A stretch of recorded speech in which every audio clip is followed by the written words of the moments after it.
আমি অমিত গোস্বামী, পূর্ব দিগন্ত ফিল্ম প্রোডাকশনের এই যে পডকাস্ট তাতে আপনাদেরকে স্বাগত। আমরা জানি এখানে কেন এসেছি এবং আপনারাও নিশ্চয়ই জানেন, কিন্তু তবু আমি আরেকবার মনে করিয়ে দিই, আগামী 20শে ফেব্রুয়ারি থেকে পশ্চিমবঙ্গের বিভিন্ন সিনেমাঘরগুলিতে এবং 27শে ফেব্রুয়ারি থেকে ত্রিপুরার সমস্ত সিনেমাঘরগুলিতে আসতে চলেছে পূর্ব দিগন্ত ফিল্ম প্রোডাকশনের প্রথম প্রযোজনা পরবাসী। আমরা সবাই খুব এক্সাইটেড এই ছবিটিকে ঘিরে। তো আমরা এখানে আড্ডা মারবো, গল্প করব সেই সমস্ত কলা কুশীলবদের সাথে যারা এই পরবাসীতে ছিলেন, এবং সেই সমস্ত খুঁটিনাটিগুলো, সেই সমস্ত খুনসুটিগুলো, এবং অবশ্যই সেই সমস্ত কিছু সিরিয়াস টপিক যেগুলো পরবাসী থেকে আমরা পেতে পারি, তাই আমাদের আজকের গল্পের বিষয়বস্তু থাকবে। তো প্রথমেই আমাদের যে একটা কথা বলার, সেটা হচ্ছে যে সবুজ মানে আপনাদের মাথায় প্রথমে কি আসে? ঠিক ধরেছেন, প্রাণ। তো সবুজ অর্থাৎ প্রাণ। এই যে প্রাণ না থাকলে জীবনের গতি হারিয়ে যায়। পরবাসীতে সেই জীবনের গতিকে কিভাবে এনে দিয়েছিলেন আমাদের সবুজ। সবুজ মানে সবুজ বর্ধন। তো সেটাই আমরা এবার শুনতে চলেছি তার কাছ থেকে। স্বাগত সবুজ তোমাকে আমাদের এই পডকাস্টে। প্রথমেই তোমাকে জানাবো অনেক ধন্যবাদ এখানে আসার জন্য। নমস্কার, তোমাকে অনেক ধন্যবাদ এত সুন্দর একটা ইন্ট্রো দেওয়ার জন্য। পরবাসী নিয়ে তো অনেক কথাই রয়েছে, কথা রয়েছে আমাদের ছবি সামনে রিলিজ করতে চলেছে, কিন্তু তুমি যেটা বললে মানে পরবাসী শুট করতে গিয়ে এত ইনসিডেন্ট ঘটেছে এবং আমাদের যে অভিজ্ঞতা সেটা নিয়ে সত্যি একটা মানে আড্ডাটা আমাদের ডিজার্ভ করছে। সুতরাং আমার আজকে খুবই ভালো লাগছে এখানে এসে। আচ্ছা শোনো না, আমি প্রথমেই তোমায় যেটা জিজ্ঞেস করবো সেটা হচ্ছে যে তোমার চরিত্রটা ঠিক কেমন ছিল? মানে তুমি ছোট করে যদি বলো, কারণ আমরা তো নিশ্চয়ই সিনেমা হলগুলোতে যাবো দেখতে, কিন্তু একটু ছোট করে যদি বলো যে তোমার চরিত্রটা ঠিক কি ছিল? হ্যাঁ, তোমার কথা রেস ধরেই বলি যে আমিও বিশ্বাসী যে ছবি মুক্তির আগে ছবির চরিত্র সম্পর্কে খুব বেশি বলাটা সমীচীন নয় বা উচিত নয়। যতটুকু আমরা ট্রেলারে দেখেছি বা পোস্টারে দেখেছি, সেখানে আমার চরিত্রের নাম ইকবাল। পরবাসী দুটো পরিবারের কথা বলে, দুটো ছিন্নমূল পরিবারের কথা বলে। হিন্দু একটি পরিবার মুসলিম। আমি মুসলিম পরিবারের ছেলে ইকবাল, এবং হিন্দু পরিবারের যে ঘটনা প্রবাহ চলে, যেখানে আমি না যে চরিত্রটা আঁকি করেছে তার সঙ্গে আমার ইকুয়েশন মূলত। এবং আমি শুধু এই অবধি বলবো, কারণ খুব ওপর বলাটা উচিত হবে না। যেভাবে চরিত্রটা লেখা বা যে চরিত্রগুলো আমাদের সমস্ত চরিত্রগুলো যেভাবে লেখা হয়েছে, এবং গল্পটা সর্বোপরি পরবাসীর গল্পটা যতটা লেয়ার্ড, আমি খুব সরলভাবে সেই জন্যই বলতে চাইছি না। শুধু এটুকু বলতে চাইছি, দুটো পরিবারের মধ্যে মুসলিম পরিবার থেকে রিপ্রেজেন্ট করছে ইকবাল, এবং তার সঙ্গে ঘটনাচক্রে দেখা হয় অসীমা। তারপর কি হয় এবং তার যে দোতনা ঘটনাগুলো, সেগুলো নিয়ে পরবাসী আবর্তিত হয়, এটুকুই বলবো। আচ্ছা সবুজ, 1960-এর সেই দশক, সেই সময়ের তো আজকের সবুজকে তো আমরা নিশ্চয়ই সেখানে ইকবালের মধ্যে পাচ্ছি না। তো কতটা টাফ ছিল চরিত্রটাকে দৃশ্যায়ন করতে তোমার মনে হয়েছে? আচ্ছা, মানে তুমি মিন করতে চাইছো যেহেতু পিরিয়ডিক ফিল্ম, একদমই এই সময়টাকে রিপ্রেজেন্ট করা হতো। একদম। দেখো, যে কোনো অভিনেতার ক্ষেত্রেই চরিত্রটাকে ধরা প্রথমে ইনিশিয়ালি সেটা হেল্প করে আমাদের স্ক্রিপ্ট। মানে আমাদের স্ক্রিপ্ট যেভাবে লেখা, যে সময়টাকে তুলে ধরছে, যেটা ডিমান্ড করছে।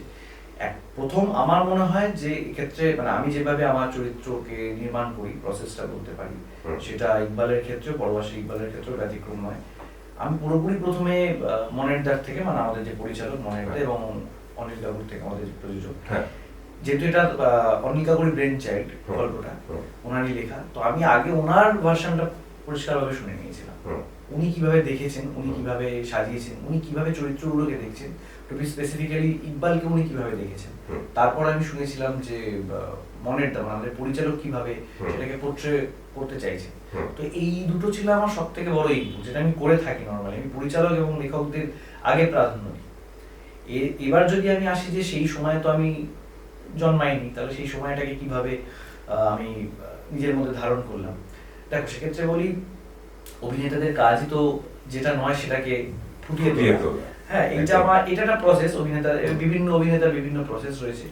আমার নিজস্ব কিছু পদ্ধতি রয়েছে, সেই পদ্ধতি আমাকে সাহায্য করেছে। এবং তার থেকেও বড় কথা যে আমি নিজে ইতিহাসের ছাত্র, এবং আমার সাবজেক্ট ছিল প্রাচীন ভারতের ইতিহাস। তো আমার সময়ের অনেক আগে ভারত কেমন ছিল তথা ভারতের পারিপার্শ্বিক অঞ্চলগুলো কেমন ছিল, এটা আমার পড়াশোনার মধ্যেই অনেকদিন আগে তোমার পড়াশোনা তোমায় হেল্প করেছে, অনেকটাই হেল্প করেছে। আর আমার এটা আমি কাকুকেও বলেছি, অনেক কাকুকেও বলেছি যে পরবাসী আমার কাছে এই জন্যই খুবই একটা স্পেশাল জায়গায় রয়েছে, কারণ এটা ইতিহাসের কথা বলে, শিকড়ের কথা বলে। নিশ্চয়ই আমরা আজকে আধুনিক সময়ে দাঁড়িয়ে প্রায় আত্মবিস্মৃতি জাতি হিসেবে একটা অনেক দূর এগিয়ে গেছি। আমাদের যে রুট, আমাদের যে হিন্টারল্যান্ড, পেছনের দিকটা, সেটা আমরা ভুলে গেছি। সবাই অবশ্যই ভুলিনি, সবাই ভুলে পরবাসীর মতো ছবি তৈরি হতো না। আমার ব্যক্তিগতভাবে এই প্রাচীনকে বা ইতিহাসকে আঁকড়ে কোনো কিছু করা বা কোনো কিছু এক্সিকিউট করাতে আমার খুবই ইন্টারেস্ট রয়েছে। তো ওইটা বলতে পারি 1960 সালে ইকবাল বলে একটি ছেলে, তার যাপন কেমন ছিল, সে কিভাবে অ্যাপ্রোচ করতো টুয়ার্ডস সোসাইটি, সেইটা আমার পড়াশোনা বা আমার যে চর্চা সেটা অনেকটা হেল্প করে। সুতরাং এটা আমার কাছে খুব বেশি সমস্যা বা খুব ডিফিকাল্ট এমন কিছু ছিল না। আচ্ছা, তোমার কথা সূত্র ধরেই বলি যে তুমি যেটা বললে যে পড়াশোনা বা তুমি রুটটা জানতে চেয়েছিলে, তো আজকে তো আমাদের একটা জেনজি চলছে আর কি, তো সেক্ষেত্রে তুমি মাইন্ড করো না, বাট তুমি এই জেনারেশনেরই তো, যেখানে তুমি তোমার রুটটাকে যেভাবে দেখতে বা আগ্রহী ছিলে, সেটা সিনেমার জন্যই হোক বা যে কোনো কারণে হোক, তোমার পড়াশোনার জন্য হোক, কি মনে হয় মানে বর্তমানে এই জেনজি কি তাদের রূপটাকে দেখার জন্য কি খুব একটা আগ্রহী রয়েছে? দেখো, আমি ব্যক্তিগতভাবে মনে করি, প্রথম কথা বলি, এই যে জেনজি টার্মটা এখন খুব বহু প্রচলিত, এবং আমি হিসাব করে দেখলাম যে প্রত্যেকটা মানে নির্দিষ্ট কিছু সালের নিরিখে প্রজন্মের একটা নামকরণ হচ্ছে। তো এখন যেটা চলছে সেটা জেনজি, এরপরে আসবে জেন আলফা, তারপর জেন বিটা। ঘটনার চক্রে দেখলাম আমিও জেনজির মধ্যেই পড়ি, মানে আমার যে জন্মসাল সেই নিরিখে আমি জেনজির মধ্যেই পড়ি, কিন্তু এতদিন ধরে জানতাম না, কারণ এই নামকরণ ব্যাপারটা খুব হালের, তো আমার ক্ষেত্রে সেটা অজানা ছিল। আমি প্রথমেই খুব সমালোচনার দৃষ্টিতে বা একটা খারাপ ভালো এর মোটা দাগের কোনো মার্ক করার বিরোধী, কারণ প্রত্যেকটা প্রজন্মই তাদের নিজস্ব টাইমকে রিপ্রেজেন্ট করে।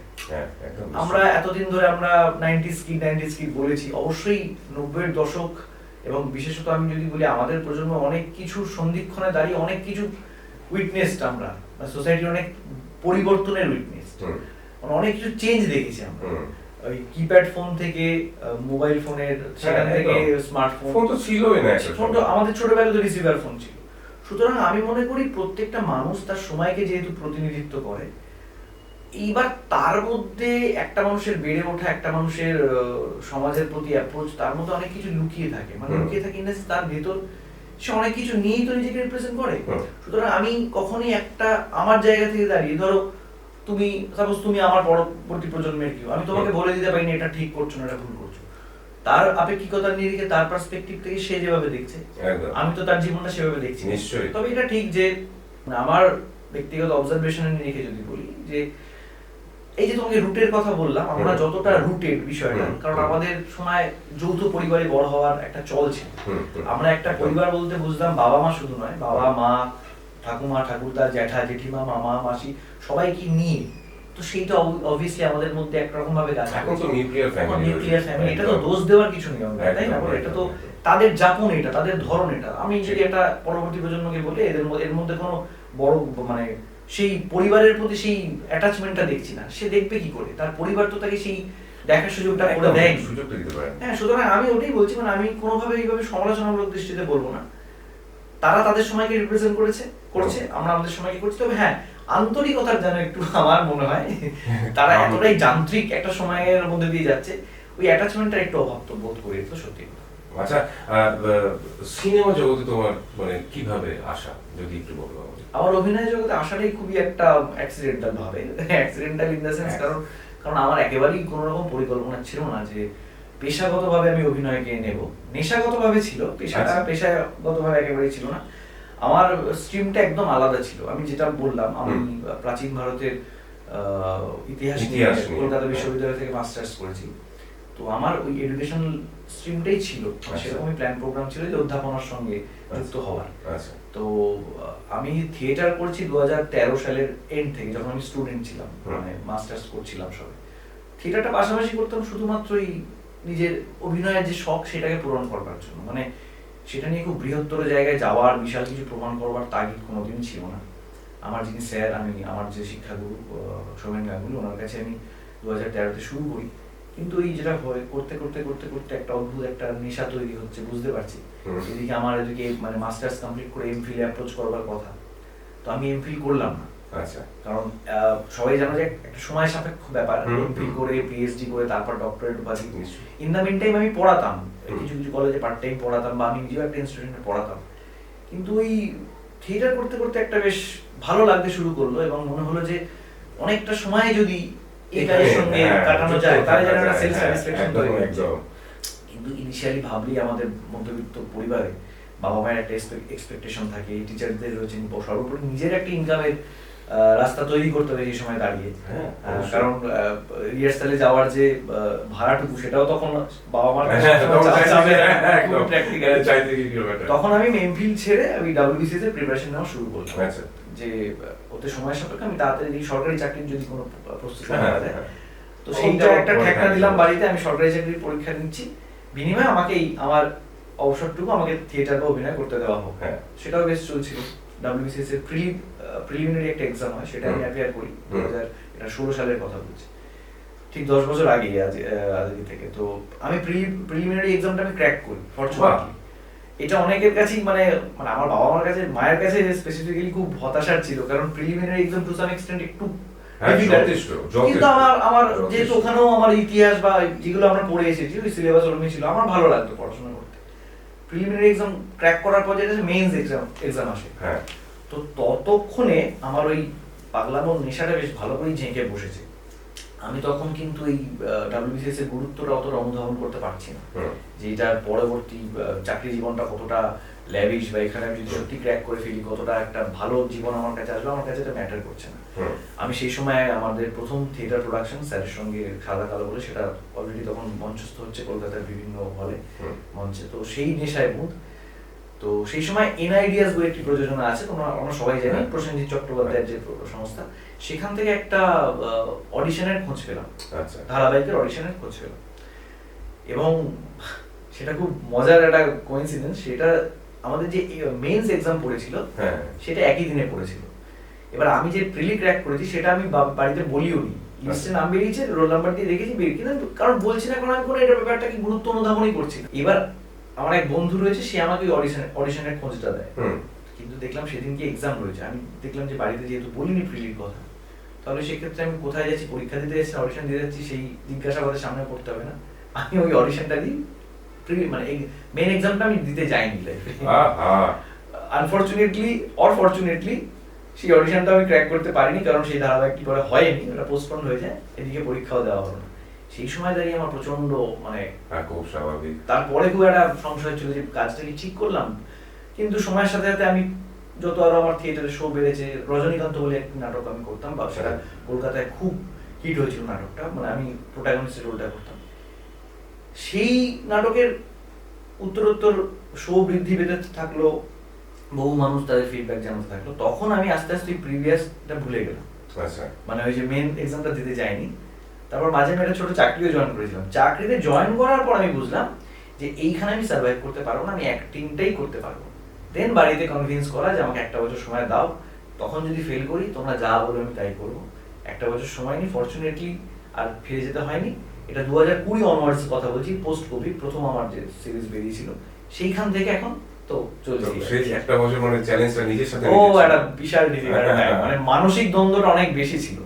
মানে স্টুডিয়াস ব্রিলিয়ান্ট সবুজ থেকে একটা সবুজ, না এটা আমি মানে এটা খুব আত্মশ্লাঘার মতো শোনাবে, এটা আমি মাকেও দোষ দিই না, কারণ আমি আমার কলেজে, আমি মহেন্দ্র কলেজের ছাত্র, 2013 সালে আমি গ্র্যাজুয়েশনে আমার ব্যাচ টপার, এবং আমি মাস্টার্স করেছি কলকাতা ইউনিভার্সিটি থেকে, সেখানে আমি ফার্স্ট ক্লাস 6th।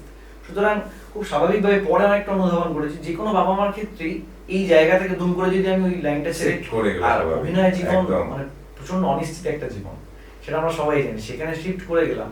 সেটা আমিও হয়তো বাবা মার জায়গা থাকলে আমারও প্রথমে একটুখানি, তাও আমার মা বাবা আজকে পুরোটাই খুব সানন্দেই মেনে নিয়েছেন, আর আমার মনে হয় আমার ডিসিশনটাই ঠিক ছিল, সেটা নিয়ে আমি অন্তত কোনো রিগ্রেট, এখন আর কোনো রিগ্রেট না, আমার অন্তত কোনো রিগ্রেট নেই। এটা দর্শক বন্ধুদের জেনেও ভালো লাগবে যে এই মুহূর্তে আর কোনো রিগ্রেট নেই। তো এই সবুজকে, আজকের এই সবুজকে, যে অনেক কিছু হয়তো পেতে পারতেন কিন্তু সেটা ছেড়ে দিয়ে আজকে অভিনয় জগতে এলেন, তাকে যদি আমি জিজ্ঞেস করি প্রতিভা নাকি নেপোটিজম? দেখো, এই সোশ্যাল মিডিয়ার দৌলতে কিছু টার্ম খুব ট্রেন্ডিং এ চলে, বুঝলে তো, মানে একটা সময় ধরে এখন নেপোটিজম টার্মটা খুব ট্রেন্ডিং। আমি এইভাবে দেখি ভীষণভাবে। আমি এইভাবে দেখি না, কারণ আমার মনে হয় তুমি যেটা বললে যে অনেক কিছু পেতে পারতে অথচ তুমি অভিনয়তে এলে, আমি তো পেতে চেয়েছিলাম এই জীবনটা। একদম। এবার সেটা আপেক্ষিক, কে হ্যাঁ। কিভাবে কোনটা কতটা জাগতিক জিনিস পেতে চায়। অবশ্যই জাগতিক জিনিসের তো চাহিদা অবশ্যই আছে, মানে আমি এমন বলছি না যে আমার কোনো চাহিদা নেই, শুধু অভিনয় করে যেতে চাই, একদমই না। কিন্তু তোমার চাহিদা তোমার মানে রোজের যাপনের সঙ্গে কতটা খাপ খাচ্ছে, হুম। তবে তো গিয়ে দুটোর তালমেল হলে তবে গিয়ে মেন্টালি স্যাটিসফাইড থাকা যায়। শান্তি তো আমার মতে শান্তির সঙ্গে এটাই। আমার যাপন খুব সীমিত, কিন্তু আমার চাহিদা যদি বিশাল হয়ে যায়, সেটার মধ্যে তালমেল ঘটাতে গিয়ে আমি সমস্যায় পড়ে যাবো। তো আমার ইনিশিয়াল ইচ্ছে ছিল অভিনয়টাই করবো, সেটা আমি করতে পারছি। 5টা লোক আমার অভিনয় দেখছেন, তাদের ফিডব্যাক পাচ্ছি, প্রশংসা করছেন, আমার কাছে এটাই পুঁজি। এবার এই পুঁজিকে কেন্দ্র করে আমি আরো আমার পরিধি বাড়াবো। এবার আসি নেপোটিজমের কথায়। আমি দেখো, আমি মনে করি যে নেপোটিজমকে, মানে আমি যদি ধরি একজন অভিনেতা বাবা, তার সন্তান অভিনয় করতে চাইছে বড় হয়ে, সে কেন হেল্প করবে? একজন শিক্ষক বাবা, একজন ডাক্তার বাবা যদি তার সন্তানকে শিক্ষক ডাক্তার হওয়ার দিকে একটু সাহায্য করেন, ঠেলে দেন, তাহলে একজন অভিনেতা বাবা মায়ের ক্ষেত্রে ভুল তো কিছু নেই, সে তো আর কোনো ক্রাইম করছে না। তুমি আমাদের বাবা মার তো তাদের বাবা মা তো তার সন্তানকে সবার আগে প্রাধান্য দেবেন, তার সুবিধাটুকু দেখবেন। এবার হচ্ছে পরবর্তী কথা, মানে মুম্বাইতেও বলো বা আমাদের ইন্ডাস্ট্রিতেও বলো, প্রচুর অভিনেতা অভিনেত্রী ছেলেমেয়েরা শুরু করেছিলেন, তারপর হয়তো একটা দুটো সিনেমার পর তাদের খুঁজে পাওয়া যায়, তাদের মধ্যে প্রতিভাটা ছিল। এইটাই হচ্ছে আমার প্রশ্নের উত্তর, যে তোমার মধ্যে সেইটা থাকতে হবে, তোমার কাজটাকে নিয়ে তোমাকে সিরিয়াস সেই চর্চার মধ্যে তোমাকে থাকতে হবে। তুমি হয়তো আমাদের ক্ষেত্রে হয়তো প্রথম সুযোগ পেতে 3-4 বছর লেগেছে, টু সাম এক্সটেন্ট যারা নেপো কিড, এখন এই টার্ম, তারা হয়তো খুব সহজে চান্সটা পাচ্ছে। What next? চান্স পাওয়ার পর তো তাকে তো প্রমাণ করতে হবে যে আমি অভিনয় পারি, আমার মধ্যেই বাঁচা, আমি দর্শককে মুগ্ধ করতে পারছি। সে যদি দিনের পর মানে সিনেমার পর সিনেমা খারাপ অভিনয় করে যায়, দর্শক এখন খুবই পরিণত। আমরা যেটা আমাদের সবার আগে ধরতে হবে, দর্শককে আমরা বোকা ভাবতে পারি না, কারণ ওটিটির দৌলতে ওয়ার্ল্ড সিনেমা দর্শকের কাছে এমনভাবে ধরা দিয়েছে, দর্শক কিন্তু বুঝে যাচ্ছে কোনটা মানে ভালো খারাপ অভিনয়ের এই ব্যাপারটা কিন্তু দর্শক খুব ভালোভাবে গ্রিপ করে নিয়েছে। সুতরাং দর্শককে ঠকানো যাবে না। হ্যাঁ, দর্শক অভিনয় যখন বললে আমরা আবার আমরা সিনেমাতে ফিরি, সেটা হচ্ছে তোমার এই ছবিতে পরবাসীতে পরিচালক যিনি মনের আয়শা, তো ওনার সাথে আন্ডারস্ট্যান্ডিংটা ঠিক কেমন ছিল?